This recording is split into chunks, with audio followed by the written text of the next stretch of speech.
Bismillahirrahmanirrahim.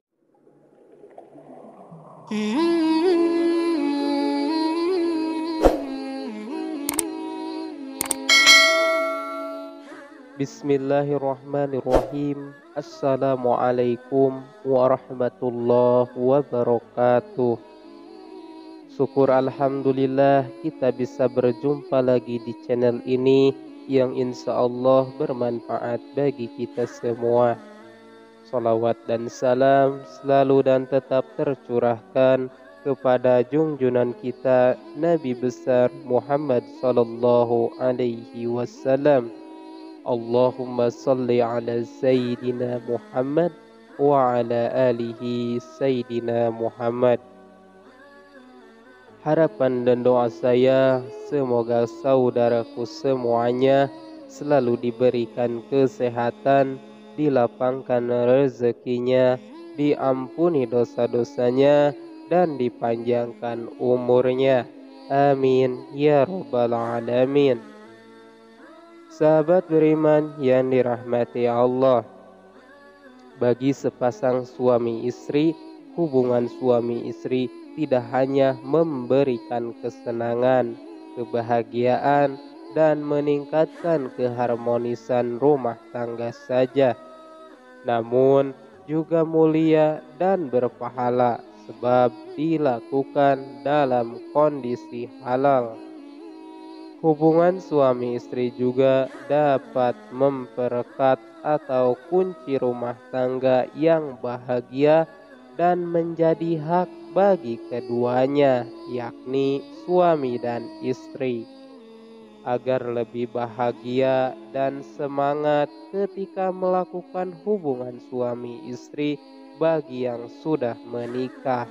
Berikut 15 pahala berhubungan suami istri menurut Islam.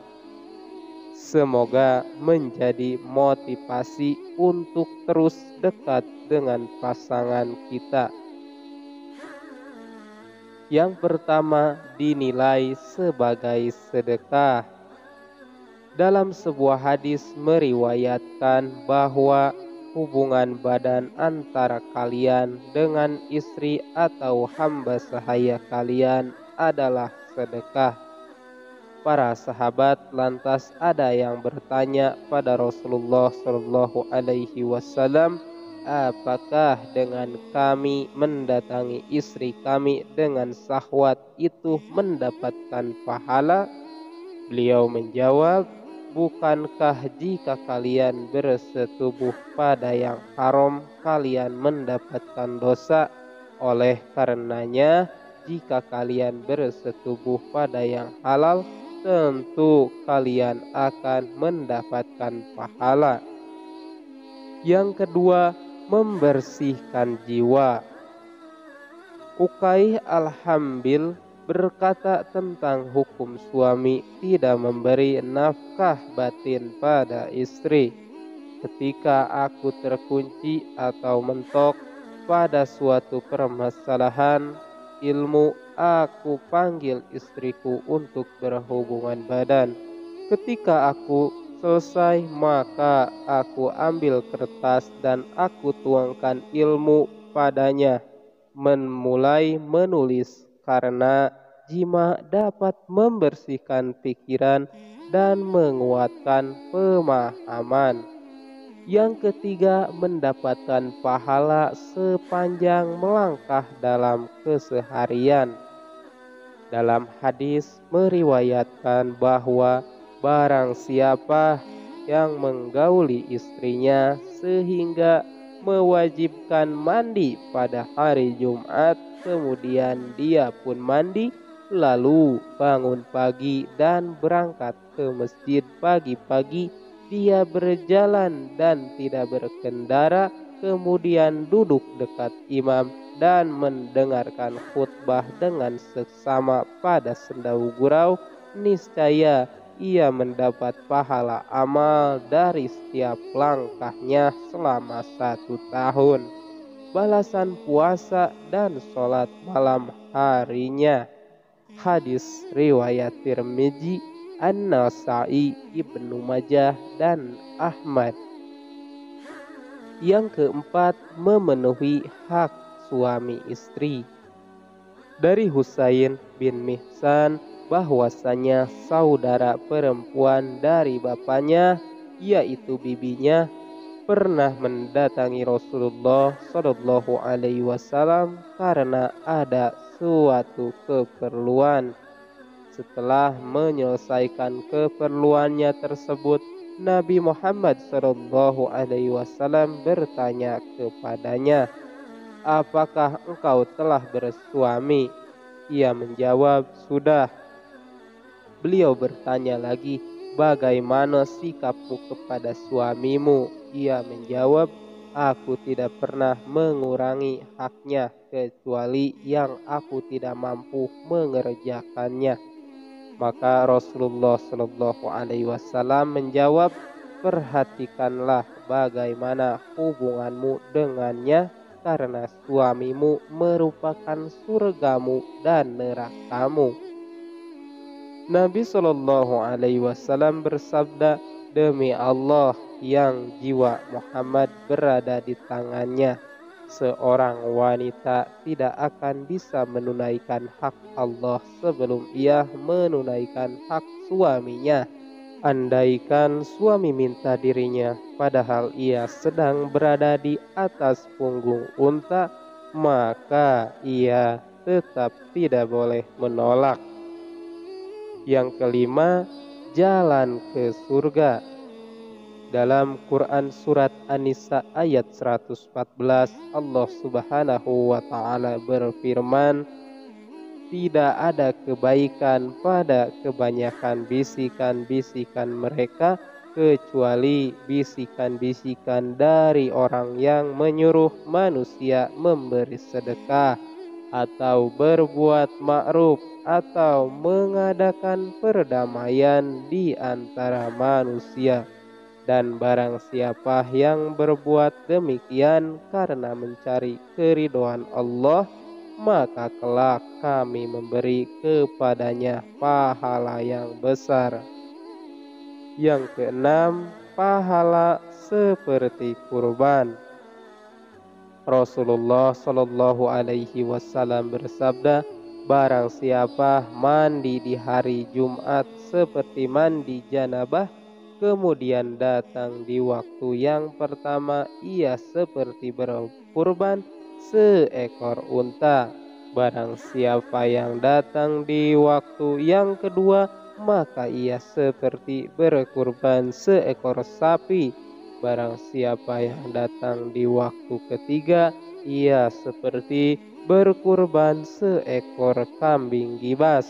Barang siapa yang datang di waktu yang keempat, ia seperti berkurban seekor ayam."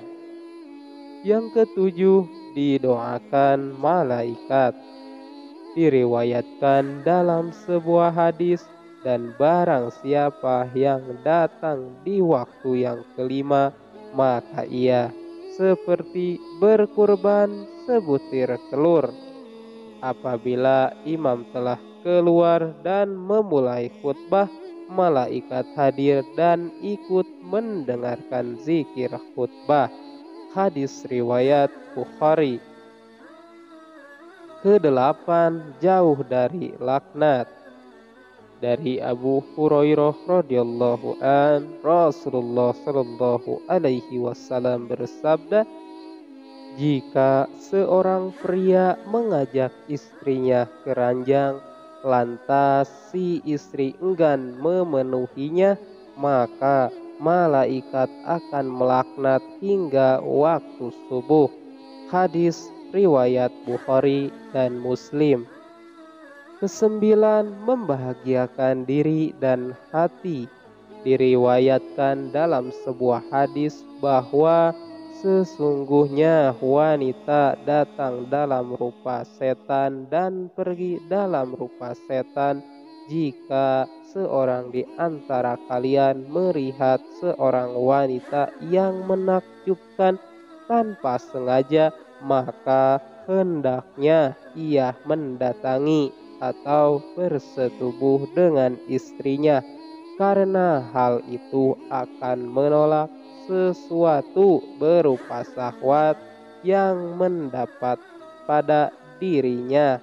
Hadis riwayat Muslim. Yang ke-10, membuat hati sejuk. Dalam suatu hadis meriwayatkan bahwa telah dijadikan kesenangan bagiku dari kehidupan dunia, istri, wewangian, dan dijadikannya penyejuk mata hatiku di dalam sholat. Hadis riwayat Ahmad, An-Nasa'i, At-Tabrani, Al-Baihaqi. Ke-11, pahala kasih sayang. Telah menceritakan kepadaku bapakku bahwa dia melaksanakan haji wada bersama Nabi Shallallahu Alaihi Wasallam. Beliau bertahmid dan memuji Allah. Beliau memberi peringatan dan nasihat. Beliau menuturkan cerita dalam hadisnya lantas bersabda, "Ketahuilah, berbuat baiklah terhadap wanita, karena mereka adalah tawanan kalian. Kalian tidak berhak atas mereka lebih dari itu, kecuali jika mereka melakukan perbuatan keji yang nyata. Jika mereka melakukannya, jauhilah mereka di tempat tidur dan pukullah mereka dengan pukulan yang tidak menyakitkan. Jika mereka menaatimu, maka janganlah kamu mencari-cari jalan untuk menyusahkannya.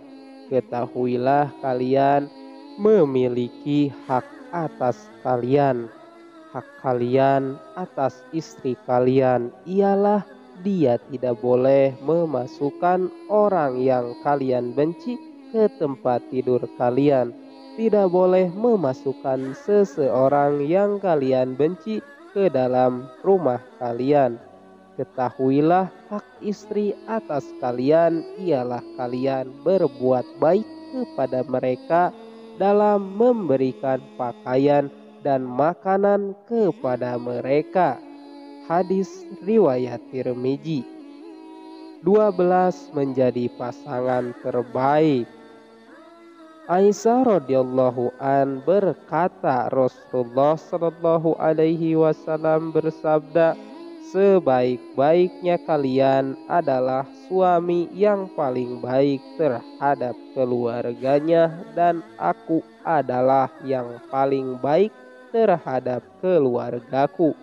Hadis riwayat Tirmizi. 13, pahala mengalir sepanjang waktu. Pahala akan terus mengalir bagi suami istri yang berhubungan badan, sebab hubungan badan memberi kebahagiaan.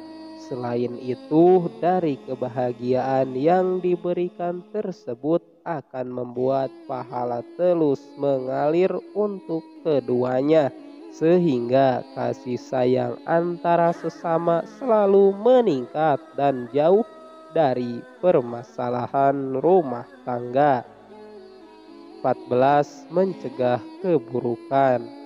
Dengan melakukan hubungan suami istri tentu akan menjauhkan dari keburukan, yakni menjauhkan dari maksiat, baik itu zina mata, zina hati, dan sebagainya. Hal itu dikarenakan apa yang diinginkan telah dipenuhi oleh pasangannya atau suami dan istrinya, sehingga ia tidak butuh hal lain dari luar untuk bahagia. Cukup dengan istri atau suaminya saja. 15, jauh dari maksiat. Dihalalkan bagi kamu pada malam hari bulan puasa bercampur dengan istri-istri kamu. Mereka adalah pakaian bagimu dan kamu pun adalah pakaian bagi mereka. Allah mengetahui bahwasanya kamu tidak dapat menahan nafsumu. Karena itu, Allah mengampuni kamu dan memberi maaf kepadamu. Maka sekarang campurilah mereka dan ikutilah apa yang telah ditetapkan Allah untukmu, dan makan minumlah hingga terang bagimu benang putih dari benang hitam, yaitu fajar. Kemudian sempurnakanlah puasa itu sampai datang malam, tetapi janganlah kamu campuri mereka sedang kamu beriktikaf di dalam masjid. Itulah larangan Allah, maka janganlah kamu mendekati. Demikianlah Allah menerangkan ayat-ayatnya kepada manusia supaya mereka bertakwa. Quran Surat Al-Baqarah ayat 187. Sahabat beriman yang dirahmati Allah, semoga menjadi wawasan berkualitas dan menjadi motivasi untuk kita semua agar terus meningkatkan kedekatan dan kasih sayang dengan suami istri, sehingga dapat menjadikan hal tersebut sebagai jalan pahala dan dapat mencegah maksiat. Demikian yang bisa saya bagikan, semoga bermanfaat untuk kita semua. Akhirul kalam, wassalamualaikum warahmatullahi wabarakatuh.